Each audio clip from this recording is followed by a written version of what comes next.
Mercedes की सवारी, हथियारबंद निजी सुरक्षा कर्मियों का घेरा, फराटेदार अंग्रेजी और खालिस्तान के विचार में पूरी तरह रचा बसा करीब 6.5 फीट के कद का शख्स Amritpal Singh. IB, raw, NTRO सहित कई केंद्रीय एजेंसियां अमृतपाल की कुंडली खंगाल रही हैं। ये भिंडरावाला की राह पर आगे बढ़ता सुरक्षा के लिए सिरदर्द अलगाववादी है या फिर विदेशी एजेंसियों का मोहरा, जिसकी फंडिंग यूरोप और कनाडा जैसे देशों से हो रही है। केंद्रीय एजेंसियां पूरी गंभीरता से सारी कड़ियों को खंगाल रही हैं। रॉ ने विदेश में बैठे करीब 130 लोगों की सूची तैयार की है जो खालिस्तान की मुहिम के पीछे हैं और इनसे अमृतपाल का भी कथित तौर पर कनेक्शन है। एजेंसियां आईएसआई और पाकिस्तान से इतर अमृतपाल की जड़ों को तलाश रही है। जो इनपुट मिले हैं उससे अमृतपाल के खतरनाक इरादों का संकेत मिलता है। उसका दुबई के अलावा ब्रिटेन, कनाडा में मजबूत नेटवर्क है। अन्य देशों में भी खालिस्तान समर्थक फॉलोअर उसके साथ हैं। अमृतपाल सिख युवाओं को बरगलाकर बड़ी फौज तैयार कर रहा है जिससे पुलिस और सुरक्षा कर्मियों को सीधी चुनौती दे सके। हथियारबंद लोगों की संख्या लगातार बढ़ रही है। सुरक्षा एजेंसी से जुड़े अधिकारी इंटेलिजेंस इनपुट के आधार पर मान रहे हैं कि अमृतपाल के इर्द गिर्द अत्याधुनिक हथियारों का जखीरा है। अमूमन अमृतपाल सिर पर नीले रंग की पग, शरीर पर सफेद रंग का बाना और हाथ में तलवार रखता है।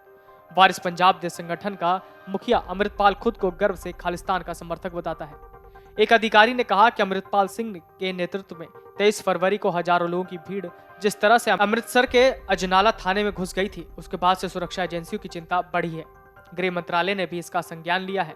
अधिकारी ने कहा, अमृतपाल पर कोई कार्रवाई नहीं होना कानून व्यवस्था से ही जुड़ा मामला है।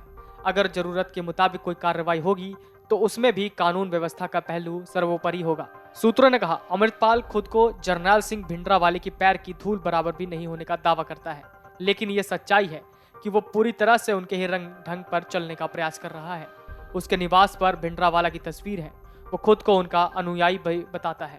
पंजाबी के अलावा अंग्रेजी पर उसकी पकड़ से अच्छी शिक्षा और प्रोफेशन वाले युवाओं के साथ उसका कनेक्शन मजबूत हो रहा है। यूरोप के देशों से इसका निरंतर संपर्क बना हुआ है।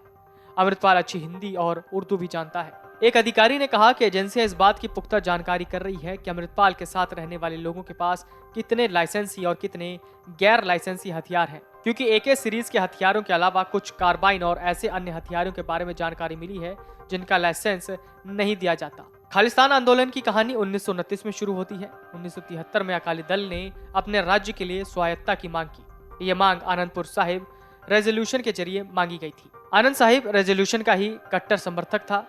जरनैल सिंह भिंडरावाले रागी के तौर पर सफर शुरू करने वाले भिंडरावाले आगे चलकर उग्रवादी बन गया। 1982 में भिंडरावाले ने शिरोमणि अकाली दल से हाथ मिला लिया और असहयोग आंदोलन शुरू कर दिया।